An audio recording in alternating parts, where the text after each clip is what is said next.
High-profile indie platformers are a dime a dozen on the Nintendo Switch eShop these days, which begs the question, how do newcomers continue to stand out from the pack? Is it still enough for a game to offer the best running, jumping, and shooting in the business when so many other platformers are promising the same or similar things, especially on a system that's still less than a year old? There's no objectively correct way to answer that, of course, but one thing is certain. Such questions don't apply to Dandara, a new challenger from Brazilian indie developer Long Hat House. A 2D platformer though it may be, you won't spend a single second running or jumping in Dandara, though there's still plenty of shooting to be done. Instead, Dandara's eponymous hero gets around her topsy-turvy world by leaping and bounding from surface to surface in stylish, spectacular fashion. Direction and even gravity mean nothing to Dandara. As long as a surface is within her reach, Dandara can leap toward and stick to it regardless of its orientation relative to the world around her. Considering how proven and well-tread platformers are as a genre, anchoring an entire game around such a unique and potentially unwieldy movement mechanic could have proven disastrous for Dandara. Fortunately, that's not how things have played out here. It's clear the developer spent a great deal of time and effort making sure this mechanic works well and feels good in practice, and not just in theory.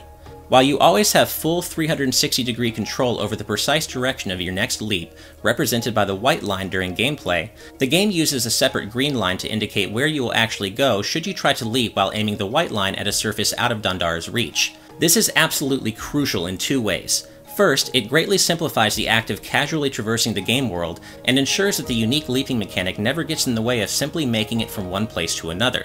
Second, it means the player is never penalized simply for trying to leap toward a surface they can't reach, or leap in an otherwise invalid direction. And it's a good thing so much thought went into simplifying and streamlining this core movement mechanic, not only because that's just good game design, but also because you'll have plenty else to worry about while leaping to and fro. Combat is also an important part of Dandara, with much of the game's difficulty stemming from figuring out how best to approach a room full of dangerous enemies and hazards, and then actually surviving the encounter.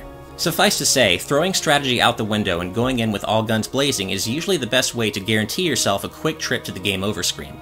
Dandara has a basic shot attack to take enemies out with, but the attack requires little charge time and has limited range, meaning your spacing, timing, positioning, and aim must all be considered and adjusted on the fly when going on the offensive. This is to say nothing of all the enemy shots constantly flying towards you in some rooms, forcing you to stay on the move and deal with enemies quickly and decisively while also being mindful of environmental hazards, such as special surfaces that become electrified a moment after Dandara lands on them. And invincibility frames? You'll find no such cushion here, as you get almost no grace period after taking damage, and it's surprisingly easy to find yourself in situations where you're overwhelmed by enemy attacks and die in seconds. If all of that sounds like it makes Dandara pretty demanding to play, well, that's because it is. Dandara firmly plants its feet in the brutal end of the difficulty spectrum, and is especially rough in the early going, when all that stands between you and the game over screen is a paltry 3 hits. Make no mistake, death comes early, quickly, and often in Dandara, and the easily frustrated should probably steer clear. But those willing to persevere will find that while Dandara's occasionally extreme difficulty can veer into unfair territory, so too does the game reward dedicated play with clear, measurable improvements in skill. And the game does offer ways to tilt the odds in your favor, if only slightly. You can level Dandara up over the course of the game, cashing in the salt collected from defeated enemies to increase your health, sub-weapon energy, and more. But even there, Dandara's steep learning curve leaves its mark. If you die, you lose all the salt you've gathered, and you can only recover it if you make it back to your body before you die again. If you don't, kiss all that salt goodbye for good, along with all the levels you would have gained from it. This wouldn't be an issue if you could spend salt to level up whenever you want, but as it turns out, you can only level up at campsites.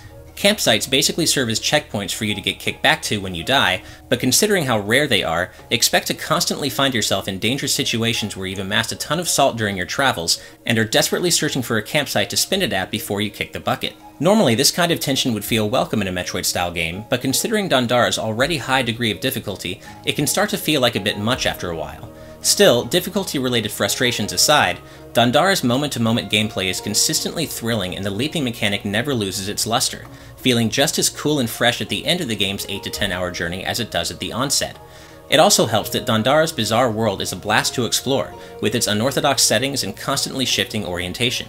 While the in-game map isn't quite as helpful as I would have liked in a Metroid-style game like this, there's a persistent, alluring sense that you really never know what might be around the next corner, because the world itself is just so singular and wholly unique in the way it's laid out and presented.